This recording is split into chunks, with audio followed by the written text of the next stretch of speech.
How to add task in ClickUp. Firstly, open any of your preferred web browser and go to the search bar on top. In the search bar, search for ClickUp. Click on the first link and go to the official website and log into your account. At the top left corner, you will see a white Create button. Click on that.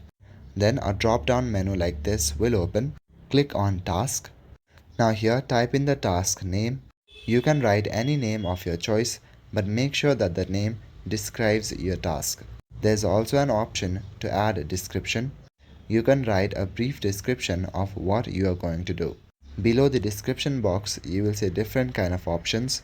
You can click on the assign option to assign the task to different people. If you click on the due date, then you can add a deadline to your task. There are also other features available. By clicking on priority, you can set urgent, high, normal, or low. This way, you will know which task to do first. There are also tags available which you can add. Once you have done all of this, then simply click on Create Task to create your task.